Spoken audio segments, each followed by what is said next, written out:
really in the best of shape, constantly taking time off, can't stay healthy. He became everything for the Sixers with Doc Rivers and obviously getting Al Horford out of there. And all of that was happening for him this year.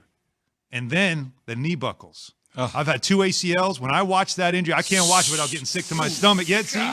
That looked like Sean. Ow! You remember Sean Livingston? Yes. I thought that's what happened to him. It's amazing that there was no structural damage. It's a bone bruise. Out 2 weeks, but to play the rest of the season with that, can he hold up the MVP lead? What is it, though, Jay? Is it because his lower body is so big? And, Yes. and is that the reason these sort of things happen to guys like that?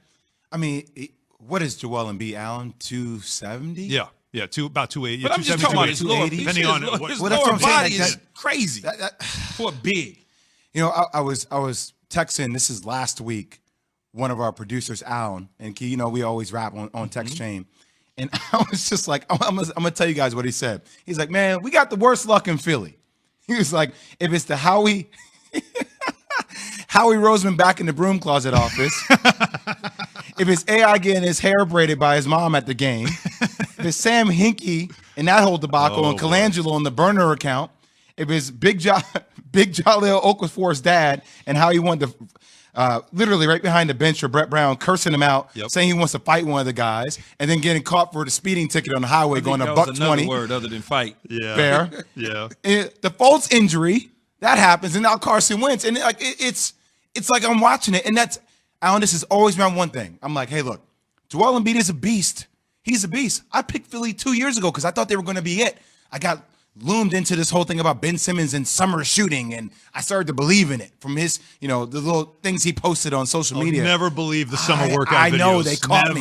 They caught me, Key. But I always said this about Joel Embiid. Caught me, Key. I tell you, look, man, he's putting up numbers. I just don't know if it's sustainable. I don't know if it's sustainable because he has a huge history of being injury prone. Yeah. I always worry about that with him. Can he put up astronomical numbers? Yes. He's one of the best to ever do it at that position.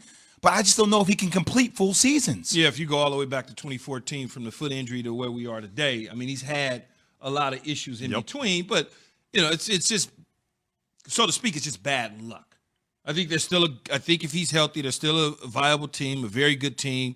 You know, yes, a bone bruise is tough to come back from and be yourself if you had time that you had to be on the sideline. But I think when you think about it, you know, this is an opportunity with a different coach now in Glenn Rivers, who knows how to continue to keep a guy motivated, because this year alone, he was in MVP conversation early on. But Siki, what are we saying the same thing about Philly that we say about San Francisco? Oh, if Jimmy G were just healthy. If Joel Embiid were just healthy. I'm not saying they're in the same category, but you know what I mean about you're always questioning their health due to injuries that they have. It's one of the things that looms over Philly. He just has a streak of bad luck at times. That's all. At times, it's been pretty much his whole career. I get it, but that's it's the like, problem that's my concern with him, because what I feel bad about is he finally, like, if one thing, if it's just another season like in the past where he wasn't in great shape, he was finally putting it together. And hopefully, yeah, right. Hopefully that's all it is, and he's fine. Maybe it was a blessing. Maybe it was. We'll see. That didn't look good, though. Getting back to the NFL, as we talk about Russell Wilson, and obviously the Cowboys. Now you could scratch. Means necessary, not reaching my full potential. That thought is kind of scary. James Harden for 3. Oh, he's got it. Brother to brother, and he gets a dunk.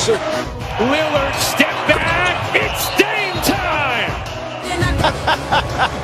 I've been only there. In 2021. The only person I'm scared of is God and my dad. So I know that's more than life than this. I gotta learn. Where I'm at ain't good enough. I gotta learn. Anthony Edwards, that time he does finish. One of them got his feelings hurt on this one. 35,000 points. How about Joel Embiid? 50-point game. Oh my! Murray for 50. He almost overdunked that. Rozier puts up and up! Yes! Rise up! Rise up! Rise up!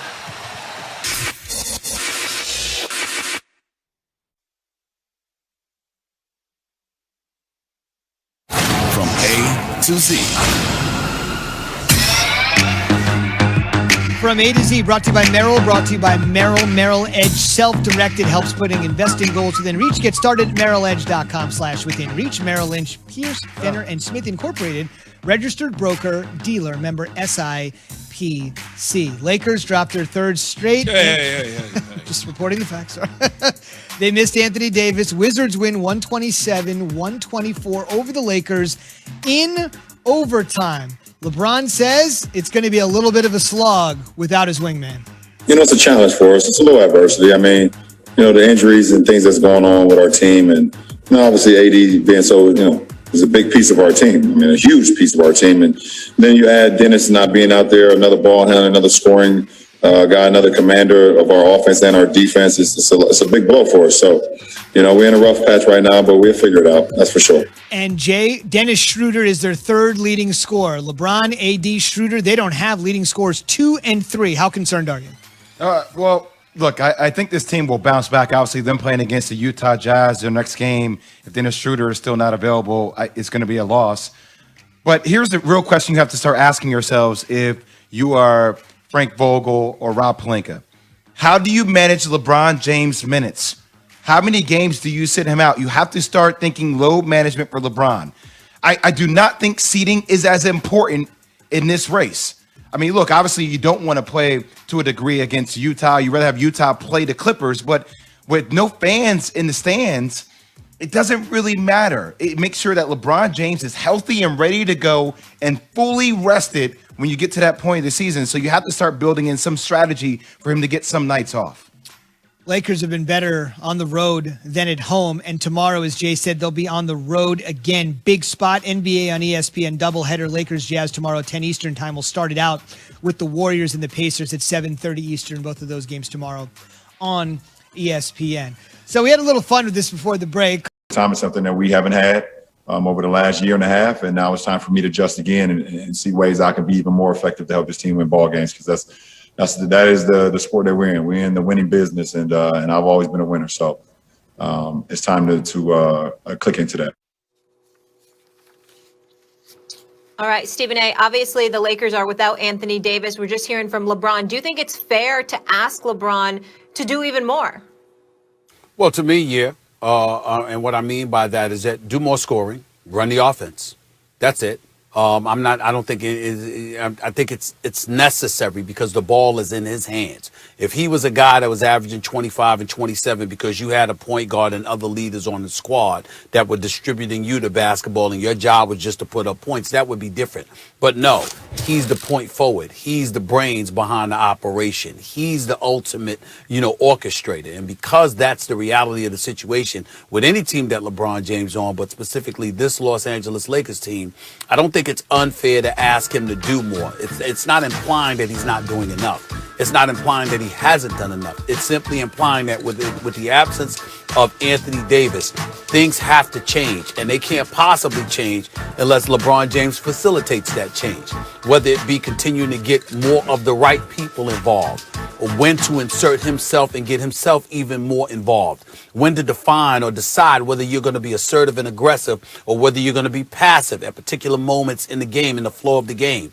LeBron has to be the one to make that decision because he's the only one capable of making that decisions at the right moments, at the right times, and manipulating the circumstances to his extreme advantage and that of the Los Angeles Lakers. Only he can do that. Nobody else is a better option to pull that off than LeBron James. And because of that reality is why I say that he has to, it's fair to ask him to step it up and to be more aggressive and what have you, because he's the orchestrator. He's the guy that pulls all the strings. That's all I mean by that. It's certainly not to imply that he hasn't done his part already.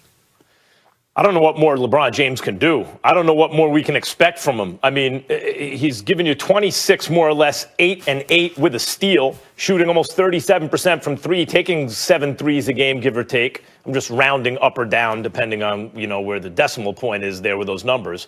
And he's also on a team that is elite defensively. Now, a lot of that has to do with AD. But as AD said, I mentioned it earlier in the show, Stephen A., he came on First Take last year and said, I challenged LeBron to perform at the defensive end when he got to the team. LeBron's been doing that too and has been leading a team that plays great defense and great offense. I don't know what else we could ask for him at the age of 36 in his millionth year in the league. Now, I'll say this.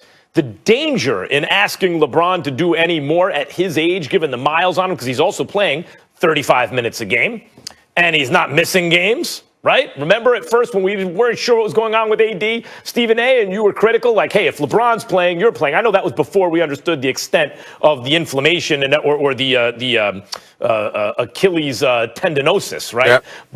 But still, LeBron was playing, right? Second of back-to-backs on the road. LeBron's playing. He feels the responsibility not only to the Lakers but to the league. And he's playing on both ends of the floor. And he's playing given more minutes than anyone who's